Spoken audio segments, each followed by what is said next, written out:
Hello everyone, today's अध्याय number 11 Lanka विजय। इससे पहले वाला अध्याय था अध्याय नंबर 10 कि हनुमान किस तरीके से लंका में उन्होंने प्रवेश किया। आज उसी को आगे बढ़ाते हुए कि पहले यह चर्चा चल रही थी, पूरी रात भर यह चर्चा चली कि हम लोग समुद्र को किस तरीके से पार करेंगे। अब उसके आगे स्टार्ट करते हैं। लंका कूच की तैयारियां रात भर चलती रहीं। सभी तत्पर थे और बहुत ही उत्साहित थे। सुबह कूच से पहले सुग्रीव ने बानरों को संबोधित किया, के बारे में कहा, युद्ध भयानक होगा। इसमें केवल वही सैनिक जाएंगे जो शारीरिक और मानसिक रूप से स्वस्थ हो, और जो दुर्बल नहीं है और जो दुर्बल हैं, कमजोर हैं, वो यहीं रुक जाए। बानर सेना को युद्ध के नियम बताए गए और रक्षा और आक्रमण के भी तरीके समझाए गए। सेना किष्किंधा से दहाड़ती गरजती और किलकारियां भरती हुई रवाना हुई। राम लक्ष्मण और सुग्रीव की जय जयकार से आकाश गूंज उठा। लाखों बानर थे, चारों ओर को कैसा था कोलाहल। वे पेड़ पहाड़ों से कूदते रौंदते चले आ रहे थे। इनका नेतृत्व नल कर रहे थे। सुग्रीव के सेनापति जामत और हनुमान सबसे पीछे थे। यह सेना की रणनीति का हिस्सा था। दिन रात चलकर सेना ने महेंद्र पर्वत पर डेरा डाला, जहां से हनुमान ने छलांग लगाई थी। समुद्र निकट ही था। पर्वत पर सेना का ध्वज लगाया गया, यानी पर्वत पर सेना का झंडा लगाया गया। तंबू लगे और पताकाएं हवा में लहरा रही थीं। लंका में खलबली मच गई थी। राक्षसों में बेचैनी थी। उनके मन में डर बैठ गया था कि राम की शक्ति को लेकर जिसका दूत लंका में आग लगा सकता है, वह स्वयं कितना शक्तिशाली होगा। नगर में बस इसी विषय पर चर्चा थी, लेकिन रावण इससे अनभिज्ञ था। उसे कौन बताता कि किसी में इतना साहस नहीं था। वे सारी चर्चाएं विभीषण ने सुनी। नगर की हताशा उनसे देखी नहीं गई। ऐसी हताश सेना युद्ध नहीं कर सकती।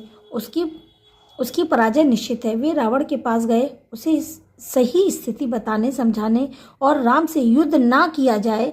उन्होंने कहा, आप सीता को लौटा दें, सबका कल्याण इसी में है। सीता मिल जाएगी तो वे आक्रमण नहीं करेंगे। विभीषण की बात अनसुनी कर दी और उन्हें अपने कक्ष से निकाल दिया। क्रोध से वह स्वयं भी उठकर चल पड़े सभा कक्ष की ओर। उसे राम के समुद्र तट पर पहुंचने का समाचार मिल चुका था। सैनिकों ने राम की सेना की पताकाएं दूर से ही देख ली थी। विभीषण रावण के पीछे चलते रहे, बोलते रहे, सीता आपके गले में बंधा सांप है, वह आपको डस लेगा। इसी छोटी बात मत समझिए लंकाधीराज, ये संकेत महाविनाश के हैं। मैं अब भी कहता हूं कि आप सीता को लौटा दीजिए, लंका बच जाएगी। तुम मेरे भाई नहीं हो, मेरे शत्रु के शुभ चिंतक हो। रावण का क्रोध भड़क गया और उसने विभीषण को वहां से निकल जाने के लिए कहा। तभी रावण सभागार की ओर मुड़ गया और विभीषण पीछे की ओर। इससे दोनों के रास्ते अलग अलग हो गए। विभीषण उसी रात लंका से निकल गए 4 सहायकों के साथ। उन्होंने राम के पास जाना ठीक समझा। समुद्र के पार राम के शिविर में अचानक खलबली मच गई। एक बानर चिल्लाकर सबको सावधान कर रहा था, हमारे शिविर में राक्षस आ गए हैं। विभीषण कुछ दूर खड़े थे। बानरों ने उन्हें सुग्रीव के सामने पेश किया। बानरराज, मैं लंका के राजा रावण का छोटा भाई हूँ। मैं राम की शरण में आया हूँ, आप मुझे उनके पास पहुंचा दें। विभीषण के चेहरे पर डर नहीं था, वह विश्वास था। शब्दों में षड्यंत्र नहीं था। सुग्रीव को उनकी बात पर भी भरोसा नहीं हुआ। मेरा नाम विभीषण है। रावण ने मुझे लंका से निकाल दिया। मैंने उनसे सीता को लौटाने की बात कही थी। क्रोध और अहंकार में चूर रावण ने मुझे सभा में अपमानित किया। मैं प्राण बचा कर आया हूँ, एक बार राम से मिलवा दें, मैं उनसे कुछ कहना चाहता हूँ। सुग्रीव राम के पास गए। मन में शंका भी थी। अंगद भी उसे संदेह की दृष्टि से देख रहे थे। राम ने बात पूरी सुनी और हमें विभीषण को स्वीकार करना चाहिए। मैं शरण में आए व्यक्ति को कभी निराश नहीं करता। यह मेरी नीति है। विभीषण को आदर से अंदर लाइए। विभीषण राम के पास पहुंचे। राम ने उनका सत्कार किया, लंका का समाचार पूछा, सभी लंका का समाचार पूछा। जल्दी ही विभीषण राम के विश्वास पात्र भी बन गए। उन्होंने लंका की बहुत सी जानकारी राम को दे दी। रावण और उनके योद्धाओं की शक्ति के बारे में भी बताया। कहा, रावण पर विजय प्राप्त करने के लिए बल और बुद्धि दोनों की आवश्यकता है। विभीषण, तुम चिंता मत करो, राक्षस मारे जाएंगे, लंका की राजगद्दी तुम्हारी होगी, भविष्य तुम्हारा है। राम ने कहा। राम की सेना के सामने एक बड़ी चुनौती थी, समुद्र को पार करना, कि उसको कैसे पार कर सकते हैं। राम ने समुद्र से विनती की कि 3 दिन बैठे रहे कि समुद्र रास्ता दे दें। वह नहीं माना तो राम को क्रोध आ गया और राम का क्रोध देखते हुए समुद्र ने उन्हें सलाह दी। आपकी सेना में नल नाम का एक बानर है, वह पुल बना सकता है, उससे बानर सेना पार उतर जाएगी। नल ने अगले ही दिन काम प्रारंभ कर दिया। पुल बनाने लगा। बानर कंकड़ पत्थर सिलाएं लाते रहे, नल पुल बनाते रहे। 5 दिन में पुल तैयार हो गया। समुद्र को दो टुकड़ों में बांटता हुआ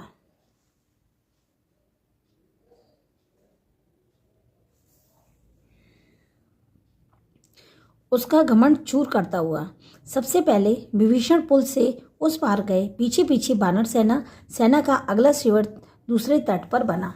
असंभव! रावण क्रोध से चीख उठा। समुद्र पर पुल कैसे बन सकता है? इस समाचार से रावण को विस्मय हुआ, भय भी, लेकिन उसने जो मन में ठान लिया उससे हटा नहीं। उसने आदेश दिया,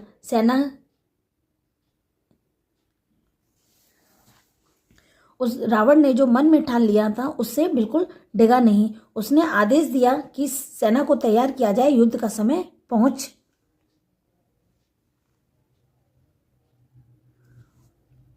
रावण ने अपनी सेना को आदेश दिया कि युद्ध का समय पहुंच गया है। अब दोनों सेनाएं समुद्र के एक ही ओर थीं। उसका आमना सामना होना शेष था। आक्रमण की तैयारी थी, रणनीति भी बन चुकी थी। पहले आक्रमण की योजनाओं को अंतिम रूप दिया गया।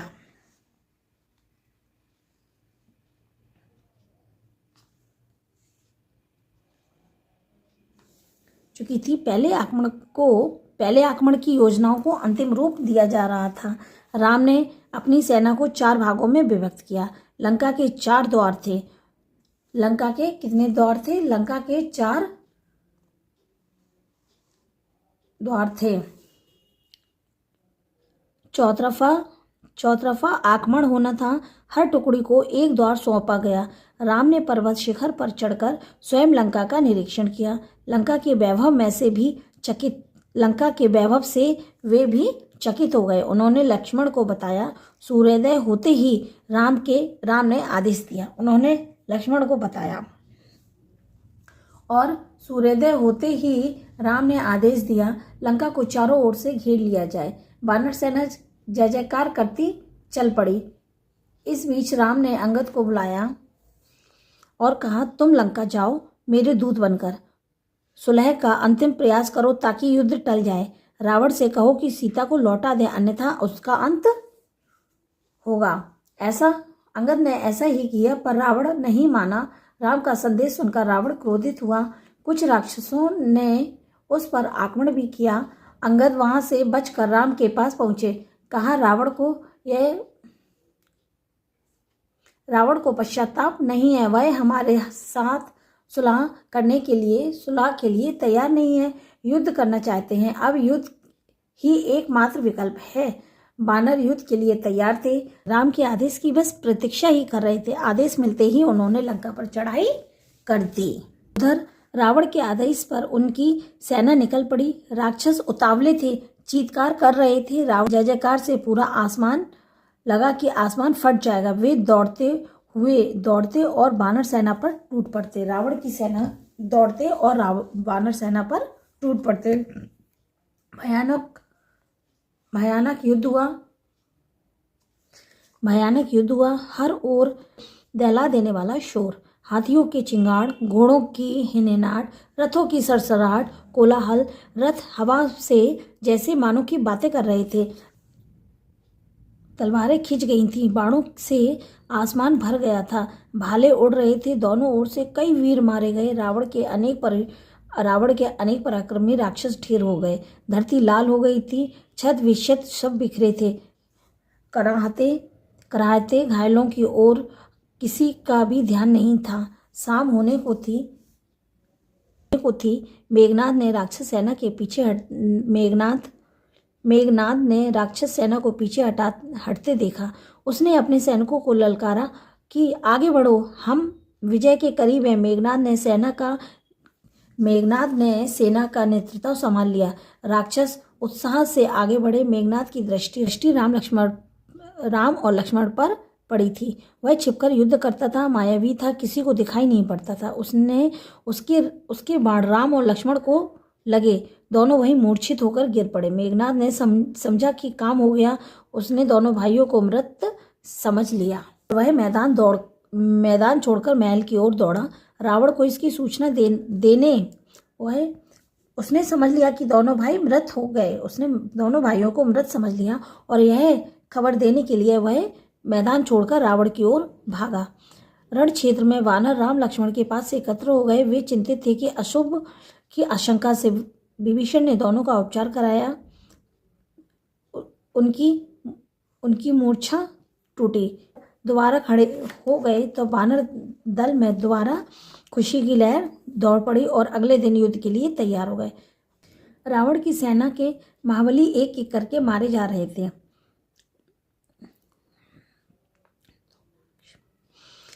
रहे थे। धूम्राक्ष मारा गया। ब्रजदृष्ट भी धरती पर गिर पड़ा। रावण को इसकी सूचनाएं मिलती रहीं। वह घबरा गया और हड़बड़ाहट कर उठा। पहली मुठभेड़ में वह लक्ष्मण पर भारी पड़ा, लेकिन राम ने बाणों से उसका मुकुट धरती पर गिरा दिया और लज्जित होकर वह लौट गया। अब तक रावण को राम की शक्ति का कुछ अनुमान हो गया था। जब उसे कोई और रास्ता नहीं सूझा तो उसने कुंभकर्ण को जगाया। वह महाबली था, पर 6 महीने से सोता था। 6 महीने सोता था। कुंभकर्ण दुर्ग से बाहर आया। उसे देखते ही वानर सेना में खलबली मच गई। वे उसे रोकने में अक्षम थे। उसने हनुमान और अंगद को घायल कर दिया। लक्ष्मण यह युद्ध देख रहे थे। उन्होंने राम की ओर देखा। दोनों भाइयों ने बाणों की वर्षा कर उसे मार दिया। कुंभकर्ण रणभूमि के अंक में ही सो गया सदा के लिए। रावण निराश हो गया। कुंभकर्ण पर उसे गर्व था। वह उसे अपना दाहिना हाथ मानता था। उसे लगा कि अब लंका में वीर नहीं है, वह अनाथ हो गई है। मेघनाद ने रावण को सहारा दिया। मेरे रहते आप क्यों चिंता करते हो? मुझे युद्ध की अनुमति दे, मैं दोनों भाइयों को मारकर आपके चरणों में रख दूंगा। तो लक्ष्मण का भीषण युद्ध हुआ। मेघनाद पराक्रमी था। उसने एक बार इंद्र को परास्त किया था और इंद्रजीत कहलाया। उसके बाणों ने कई प्रमुख बानरों को भी घायल कर दिया। मेघनाद को रोक पाना बानर सेना के बूते की बात नहीं थी। वह चक्रवात की तरह आगे बढ़ता। जो भी उसके आसपास होता वह उसको ध्वस्त कर देता। वानर सेना मेघनाद की गति और शक्ति से थी। उसके मन में निराशा बैठी जा रही थी कि अब लक्ष्मण ने उसे चुनौती दी है। दोनों का निशाना अचूक था। बाण हवा में टकराते और नष्ट हो जाते। अचानक लक्ष्मण का एक बाण उसे लगा। वह घायल हो गया, झुक गया और लक्ष्मण ने ताबड़तोड़ बाणों की वर्षा कर दी। हम आज के वीडियो यहीं स्टॉप करते हैं। इसके आगे की कहानी यानी कि लंका विजय का अध्याय लंका का विजय, इसको हम आगे नेक्स्ट वीडियो में कंटिन्यू करेंगे। तब तक के लिए आज का वीडियो अब यहीं स्टॉप करते हैं। मिलते हैं नेक्स्ट वीडियो में। इसके एक ही कहानी हम लंका विजय नेक्स्ट वीडियो में देखते हैं। चलिए मिलते हैं नेक्स्ट वीडियो में। तब तक के लिए बाय, टेक केयर।